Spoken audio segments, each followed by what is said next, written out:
Imagine this, you're earning passive income with your stablecoins. It's predictable, it's safe, and then boom, Congress steps in and says no more. This week could be the tipping point for crypto in the United States. The Genius Act has made waves not just because it brings clarity, but because it kills yield-bearing stablecoins. That's right, no more earning interest on your digital dollars. And some say that might actually save DeFi. We're going to unpack it all, what's in the Genius Act, why it nearly derailed Crypto Week, and how it impacts your crypto bags, and why DeFi protocols might actually be celebrating behind closed doors. Whether you're a crypto newbie or an old school degen, this episode's for you. Let's dig into it. And on that note, Ryan, welcome everybody to Dad's Gone Crypto. Thank you for tuning in, and let's get straight into it. All right, so let's zoom in. The Genius Act, short for Guiding and Establishing National Innovation for the US Stablecoins, is a landmark attempt to build real regulatory framework for payment stablecoins like USDC and USDT. It's Senate Bill 1582, and it targets the part of crypto that most people don't even realize is the backbone of the entire industry. Stablecoins aren't sexy, but they're essential. Exactly, and Coindesk dropped a killer piece this week saying that the act essentially kills yield-bearing stablecoins, but not for the reason you think. It bans yield to stop stablecoins from becoming quasi-bank accounts without regulation. But in doing so, it could force DeFi to evolve.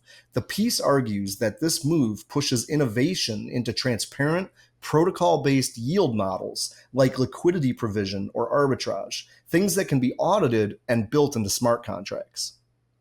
Think about it. No more shady platforms promising 20% APYs with no explanation. If yield happens, it's because it happens through open on-chain methods.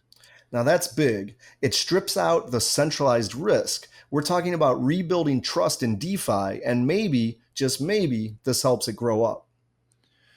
Okay, so what are the core provisions again? So it's going to require full one-to-one reserves. And those reserves are going to have to be in US dollar or US T-bills, basically. And I think it's even like short-term T-bills, like under 90 days or something. So that's big. It gives real liquidity backing. Only licensed banks or qualified non-banks can issue stablecoins. Monthly audits are going to be required with CEO accountability to those audits. No more yield. So no more earning, even on USDC, you can get, 5% or whatever, or even on places like Coinbase. So apparently that's going away. But it also is going to add bankruptcy protection for users of the stablecoins.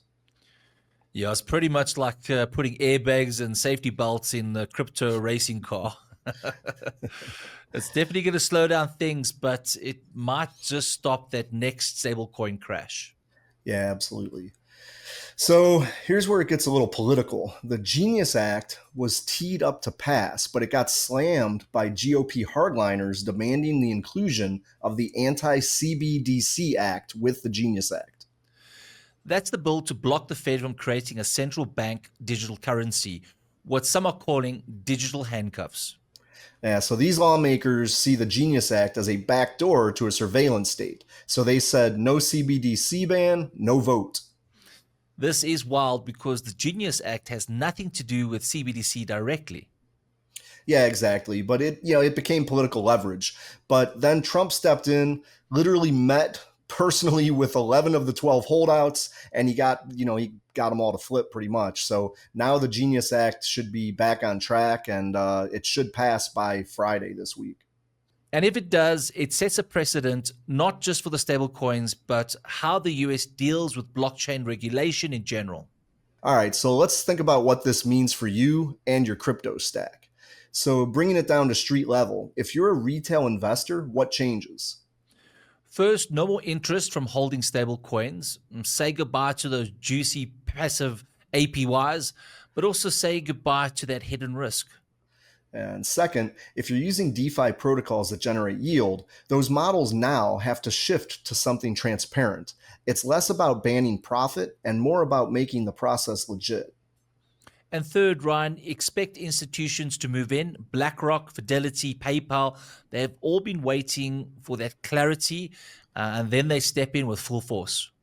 Yeah, exactly. I mean, PayPal's had their stablecoin for a while now, and I know they've definitely been looking for some regulatory guidelines that will help people accept it more. But there's also a very big downside to this, and that's that smaller projects may struggle to meet the compliance costs, and more KYC is coming. So, like it or not, anonymity is going to take a hit with this. If you're building in the space, you have to adapt. If you're investing, you got to be aware of those new dynamics that affects the yield, the access, and the compliance. Absolutely. But now let's look at the bigger picture. There's other bills in crypto week here. The Genius Act might be the star, but it's not alone. 2 other bills are in play. That's right, Ryan. There's the Clarity Act, which gives us the long-awaited SEC versus CFTC boundary lines. It says mature cryptos like BTC and ETH equals commodities. Early stage tokens could still fall under the SEC rules. Yeah, that's massive. It could finally bring the end to regulatory turf wars like SEC versus Ripple. Then there's the anti-CBDC Act, which bans the Fed from launching CBDCs together. Privacy advocates love it, but the central planners hate it. Yeah, that's basically what those congressmen wanted included in the act itself. But I think basically there's probably a deal being made for the anti-CBDC Act to pass right along with it. So I think that's all going to work itself out. And all of these bills are part of Crypto Week, is what Trump's been calling it, and that's this week, July 14th through 18th. So if they pass together, it could truly define U.S. crypto policy for the next decade or more. So, guys, if you want to know what's been buzzing around on X this last week and what's been trending, well, the Genius Act hit 100,000 views. Memes like RIP Yield Farm 2020 to 2025 and CBDC equals digital leash are popping up everywhere.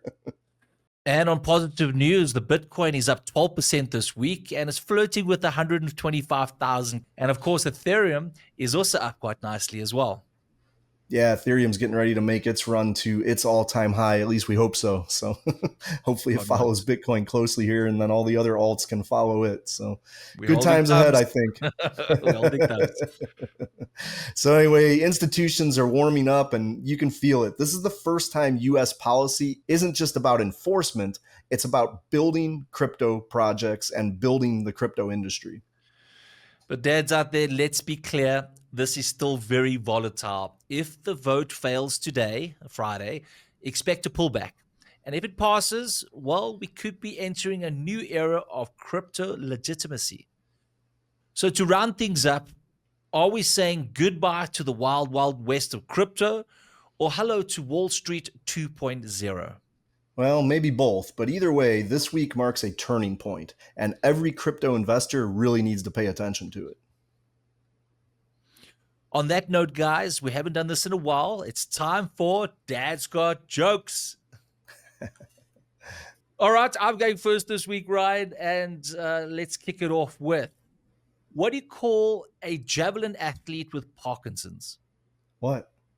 Shakespeare.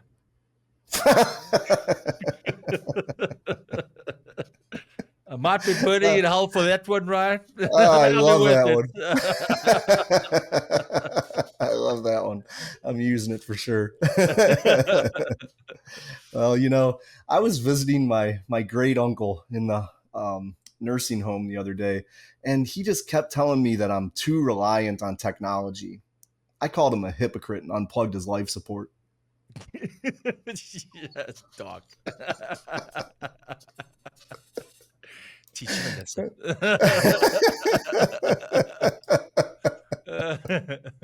Oh, man.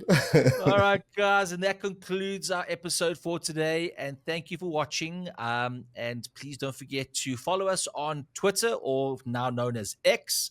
at Dad's Gone Crypto.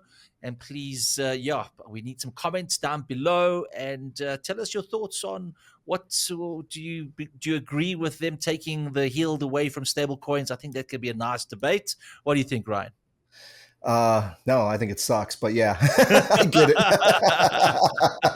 I get it. They're trying to save the U.S. banking industry, but I'd rather see it. I'd rather see it all burn down, personally. but whatever. It burn.